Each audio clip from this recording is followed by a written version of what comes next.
बिस्मिल्लाहिर्रहमानिर्रहीम। अल्लाहुम्मा सल्ली अला मुहम्मदिन व अला आलि Muhammad. Welcome to the show. साहिबों, आज मैं आपके सामने ये इस मौजू पे बात करना चाहता हूँ कि पूरी इस्टेब्लिशमेंट, नून लीग, पीडीएम, माफियाज, मीडिया सब मिलकर भी इमरान खान से क्यों नहीं जीत सकते। अच्छा, इस पे ज़रा डिटेल में बात करेंगे, लेकिन दो वाक़यात ऐसे हैं कि उन पे ज़रा थोड़ा सा टच बेस ज़रूर कीजिए, बहुत ज़रूरी है। जमशेद दस्ती की बीवी को बुरहाना करके मारना, उसके बच्चों की मौजूदगी में बच्चा रोता रहा और अब वो रो रहे हैं और चीफ जस्टिस से हाथ जोड़ जोड़ कर कह रहे हैं कि उनके साथ इतना जुल्म हुआ है, इतनी बेशर्मी, इतनी गंदगी, इतनी ज़्यादती हुई है कि अब वो मज़ीद ज़िंदा नहीं रहना चाहते। वो कहने लगे कि मैं अपना दिमागी तवाज़ुन खो रहा हूँ, आप मुझे गोली मार दें। अब जिंदगी मतलब एक आदमी शर्मिंदगी के उस मुकाम पे है कि वो कुछ नहीं कर सकता मां सिवाय खुदकशी करने के। इस कदर जुल्म और ज्यादती हुई। इस जुल्म पर क्या वो जराइम पेशा लोगों को पकड़ा गया, कोई उनके पीछे भागा, कोई कार्रवाई हुई? चीफ जस्टिस ने ये सारी वीडियो देखी होगी, आर्मी चीफ ने, उनकी तरफ से कोई स्टेप उठाया गया? मोहसिन नकवी, ये आदमी जरूर पकड़ा जाएगा। मुझे एक एक बात कहल में, ये क्या कर रहा है पंजाब में ये आदमी, रब पकड़ेगा इनको। किसी की तरफ से कुछ एक्शन देखने में नहीं आया। जब उनकी अपनी रजामंदी इन मजालिम में शामिल है तो वो क्यों उसको कंडेम करेंगे, क्यों जाके मुजरिम को पकड़ेंगे? अफसोस तो ये है कि हम एक ऐसे माशरे से ताल्लुक़ रखते हैं जहां पे अभी चंद साल कबल अपने मुखालफीन की खवातीन को बुरहाना करके बाजार में घुमाया है लोगों ने। मुझे शर्म आती है अपने आप को कहते हुए कि हमारा ताल्लुक इस माशरे से है, और ये कब तक ऐसा होता रहेगा, इसका कोई वाज़ेह जवाब नहीं है आपके पास और मेरे पास। हाँ, अब आपको उठ खड़े होना चाहिए तो ही ये सब कुछ संभलेगा, वरना नहीं संभलेगा। दूसरा अहम वाकया, कल वो प्रेस कॉन्फ्रेंस कर रही थी अलीमा खान, तो उन्होंने बताया कि वो जल्द ही लंदन में और यहाँ न्यूयॉर्क में, वाशिंगटन डीसी में मुकदमा दायर करेंगी ये साइफर केस से मुतालिक। तो कुछ लोगों का ये एतराज़ है कि देखिए आप ऐसा ना कीजिए, बाहर जाने से जो होगा मुल्क की बदनामी होगी और कहा जाएगा कि आपकी जो है सुप्रीम कोर्ट इस काबिल नहीं है कि वो इंसाफ कर सके जो आप यहाँ पे आई हैं। मैं उन दोस्तों से कहता हूँ कि हकीकत यह है कि आपका कानून इतना अंधा, इतना उबाश, इतना बच्चरन, इतना कमज़ोर है कि जब साबिक वज़ीर आज़म के जिस्म पे 4 गोलियां दागी गईं तो वो अपनी FIR तक नहीं कटवा सका। आप उसको इंसाफ देंगे? ये इंसाफ देंगे जिन्होंने उसकी FIR नहीं कटने दी थी? बताइए इसके आगे क्या कह सकते हैं आप? अच्छा, एतजाज अहसन साहब ने एक बहुत ज़बरदस्त बात कही है और इस बात को बहुत सीरियस लीजिए, सोचिए, समझिए और अपने दोस्तों से डिस्कस कीजिए। एतजाज अहसन ने अलीमा खान को कहा कि जब भुट्टो साहब बनते तो हमारा भी ये ख्याल था कि सब कुछ हो सकता है, लेकिन ये भुट्टो को फांसी नहीं दे सकते। अब फिर उन्होंने तेजी से मुकदमा चलवा कर जो है उनको फांसी दे दी। ये हो चुका है और ये दोबारा वही सब कुछ होने जा रहा है। और अगर आप इस वहम में रहीं कि ऐसा नहीं होगा तो इनसे कोई भरोसा नहीं है। ये जिस वक्त वज़ीर आज़म थी, Benazir on duty prime minister थी, उनके भाई को उनके घर के सामने कत्ल करवा दिया था। अरशद शरीफ को क्या, उसका चेहरा आंखों में आता है और दिल डूबता है। कितना पढ़ा लिखा, कितना खूबसूरत, कितना अच्छा लड़का था, उसको कत्ल करा दिया। कातिल साथ घूम रहे, कोई पकड़ा गया, उसकी मां से जाके झूठे वादे किए गए, बल्कि सुना है कि उन पे भी मुकदमा कायम कर दिया था कि आप पेशी पे नहीं आई। अच्छा, भी एक लंबी बात हो जाएगी। तो इस बात के बहुत चांसेस हैं कि ये जल्दी से उस मुकदमे को कार्रवाई मुकम्मल करें और ये सजा दें। लेकिन एक जगह इनको सोचना चाहिए, वो जगह, वो मुकाम क्या है? देखिए, भुट्टो मरहूम को जब इन्होंने फांसी दी तो उस वक्त कौम को ये सियासी शऊर हासिल नहीं था जो आज हासिल है। इतना कम्युनिकेशन नहीं था, चंद अखबारात थे और एक टीवी था, ठीक है। आज जो सियासी शऊर है जिससे इनकी जंग, अभी ये तफसील से मैं इसमें जाऊंगा, इस बात में आपके साथ करेंगे बातचीत, तो आज जो रिएक्शन आएगा वो बड़ी कब्रें उखाड़ के फेंकेगा, बहुत कुछ हो जाएगा। जब यही है तो फिर तेरा ही संगे आस्था क्यों हो, है? जब सरी फोड़ना ठहरा, क्या था गालिब का? खैर छोड़िए, इससे पहले कि हम कहीं और भटक जाएं, तो वो हालात अबतर होंगे जिसका इनको अभी एहसास नहीं है और वक्त ही बताएगा कि वो कितने अबतर होंगे। अच्छा, अब आइए इस बात की तरफ जो जिसका मैंने शुरू में जिक्र किया आपसे कि इस्टेब्लिशमेंट, मीडिया, नून लीग, पीडीएम सब मिलकर भी उससे नहीं जीत पा रहे। क्या, क्यों? अयूब, जिया, मुशर्रफ, ये सब लोग 10-10 साल कामयाबी से हुकूमत करते रहे, आसिम मुनीर क्यों नहीं? देखिए, तफसील में जाए बगैर मैं मुख्तसरन बात कह देता हूँ। लोग ज़रा तफसील से उसकी बात करते हैं, मैं टाइम बच जाए इस वजह से डरता हूँ, टाइम ज़ाया ना हो जाए और फिर वो हाश किस्म की बात करनी पड़ती है। उसकी वजह यह है कि आज से पहले अयूब को, मुशर्रफ को, ज़िया को लोग निजात दहिंदा समझते थे। वो समझते थे ये करप्ट सियासतदानों को नफरत करते हैं, ये चोर पकड़ने वाले लोग हैं, ये करप्शन को दूर करने वाले लोग हैं।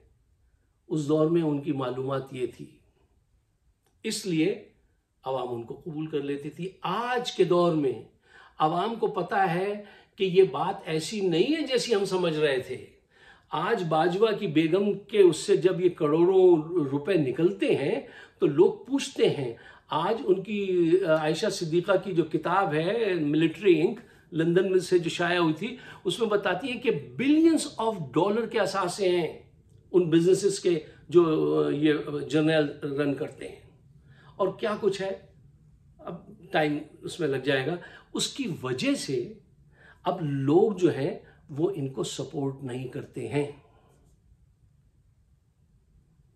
देखिए, आसिम मुनीर साहब का मुकाबला आज के दौर में अवाम के सियासी शऊर से है, जो उन्होंने 70 साल में रगड़ाई खाने के बाद हासिल किया है इस कम्युनिकेशन के इस दौर में। आप इस सियासी शऊर को न तो डिनाई कर सकते हैं और ना ही डिफीट दे सकते हैं। ये बात तो आप कबूल कर लीजिए। कबूल नहीं करेंगे तो वक्त आपसे खुद ब खुद कबूल करवा लेगा। अच्छा, जर्नैल जो हैं वो ये बात समझने से कासिर हैं कि देखिए, आपके पास रैंक है, लीडरशिप नहीं है। देखिए, रैंक क्या होता है ना कि ये मेजर है, ये कर्नल है, और ये ब्रिगेडियर, ये लेफ्टिनेंट जनरल, ये वो। आपके पास रैंक है, डेजिग्नेशन है, वो लीडरशिप के लिए नहीं है। वो रिस्पॉन्सिबिलिटीज जो आपको डेलीगेट की गई हैं उनको पूरा करने के लिए है, और वो ये रिस्पॉन्सिबिलिटीज पूरा नहीं कर रहे, वो किसी और चक्कर में है। ना चीफ जस्टिस कर रहे हैं, ना आसिम मुनीर कर रहे हैं, और हालात रोज बरोज खराब होते चले जा रहे हैं। आज यहाँ पे हमारा छुट्टी का दिन, पूरी दुनिया में छुट्टी का दिन है, और हम खड़े ये वीडियो बना रहे हैं और इस पर डिस्कशन कर रहे हैं बजाय कहीं। अच्छा, खैर, देखिए, आसिम मुनीर जो हैं वो डिस्कनेक्ट हुए हैं, यानी प्लग ही निकाल दिया, तार ही निकाल दिया दीवार में से, प्लग में से। डिस्कनेक्शन है उनका आवाम के साथ। वो किसी आवाम की महफिल में तो जाते नहीं, उनको नहीं पता कि आवाम क्या सोच रही है। सोशल मीडिया पे आवाम के सच्चे तासुरात आते हैं, वो उनको बता दिया गया है कि ये तो सब उसके हमनवा है, पेड हैं, एजेंट है। ये सच जो बता रहा है साहब, वो तो पीटीवी बता रहा है, और जियो और दूसरे जर खरीद गुलाम वो बता रहे हैं सच। ये तो सोशल मीडिया तो उसके लोगों का है, वो उसका कब्जा है, वो ये झूठ बोल रहे हैं, जबकि हकीकत ये नहीं है। हकीकत ये नहीं है। जहां हकीकत है वो उसको दिखा नहीं रहे, और जहां इल्यूजन है, झूठ है, वो उसको कह रहे हैं कि ये सच है। अच्छा, एक और बात, आसिम मुनीर साहब क्यों नहीं जीत सकते, इस अंदाज से भी सोचिएगा। अच्छा, मैं बहुत तफसील तलब मौज़ूआत जो हैं उनको भी बहुत मुख्तसरन आपके सामने टाइम बचाने के लिए वो करता हूँ। डरता रहता हूँ हर वक्त कि टाइम ज़्यादा ना हो जाए। टाइम ज़्यादा होगा तो आप एंड तक देख नहीं पाएंगे, मेरी बात का वज़न ही खो जाएगा। तो इसकी वजह से मैं सिर्फ बुलेट पॉइंट देता हूँ, आप उसको खुद ज़रा समझ लिया कीजिए, रिसर्च कर लिया कीजिए। देखिए, आसिम मुनीर साहब इसलिए नहीं जीत सकते, इनके पास तो एक टाइम लिमिट है, 2 साल है। इनके पास कितने साल है? 3 साल, 2 साल है। इमरान के पास टाइम लिमिट नहीं है। आसिम मुनीर छुप कर लड़ रहे हैं, इन्होंने मार्शल्ला भी नहीं लगाया, टोटल छुप कर लड़ रहे हैं, और सामने इन्होंने नून लीग को रखा हुआ है। अच्छा, सियासत में ये कहते हैं हमारा कोई हिस्सा नहीं है, मुकम्मल सियासत कर रहे हैं, मुकम्मल तशद्दुद करवा रहे हैं, ये उखाड़ दो, उसको पछाड़ दो, सब कुछ कर रहे हैं। और अवाम जब कोई सियासत में छुप कर काम करे ना, तो उसको वारदातियां समझती है, उससे नफरत करती है। सियासत में ये नहीं चल सकता। ये मैदान जंग नहीं है कि आप छुप के लड़ लें और फिर आपकी जहानत को अप्रिशिएट किया जाए कि आपने ऐसे हमला किया था। आप पॉलिटिक्स में चैलेंजर की हैसियत से आइए, प्रोएक्टिव आइए, सामने आइए, तो फिर आपकी जीत होती है। ये छुप छुपा के जो कर रहे हैं आप, इससे बदनामी होगी और हासिल कुछ नहीं होगा। अच्छा, पॉइंट नंबर 3, देखिए, इमरान के पास एक अजीम मकसद है जो उसने अवाम को दे दिया है और अवाम ने उसको खरीद लिया है, हकीकी आज़ादी का। इनके पास क्या मकसद है?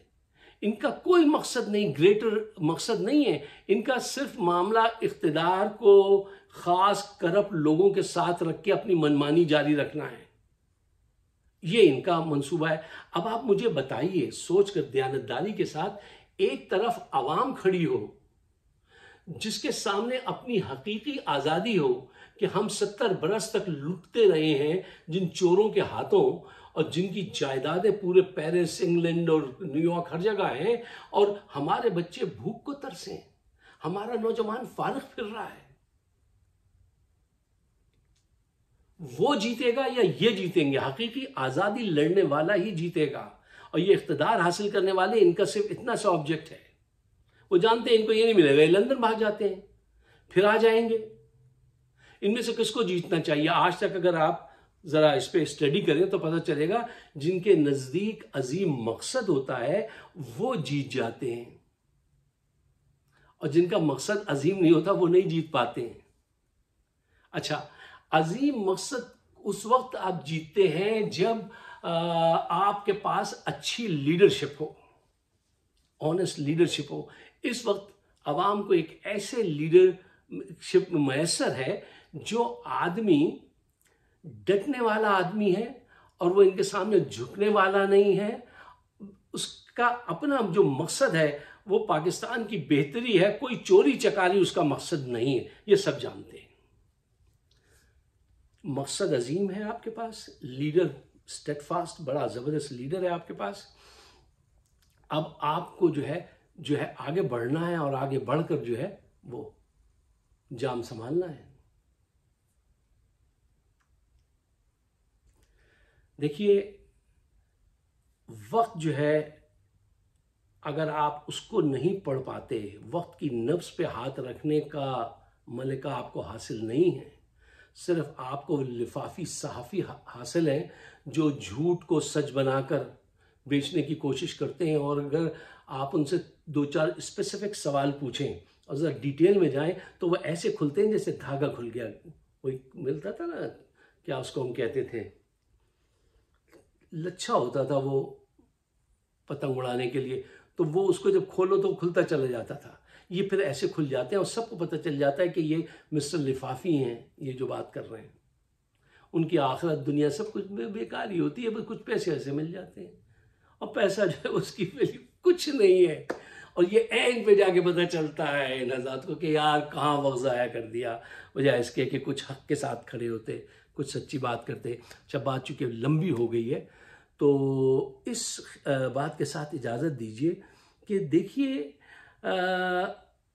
आसिम मुनीर हो या आर्मी ये चीफ जस्टिस क्या नाम, काजी फाइज ईसा, इनको ये बात समझनी चाहिए कि रब ने अगर इनको ये डेजिग्नेशन दी है तो इसके साथ रिस्पॉन्सिबिलिटी भी इतनी बड़ी है जितनी बड़ी डेजिग्नेशन है आपकी। और अगर आपने उस रिस्पॉन्सिबिलिटी को पूरा किया तो फिर आपने अपना हक अदा किया। और अगर आपने उसमें डंडी मारी तो दुनिया में भी मुंह काला, आखिरत में भी मुंह काला।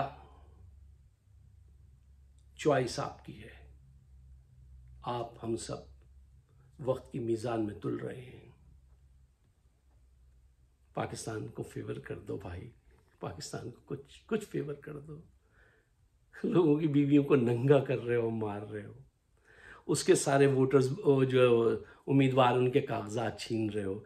ये कोई छुपने वाली बातें हैं? अगर आप मेरे ख्याल से इत्तफाक करते हैं तो पाकिस्तान को बचाने के लिए इसको शेयर ज़रूर कीजिएगा, मुझे अपने ख्यालात से नवाजिएगा। आप सबका बहुत बहुत शुक्रिया।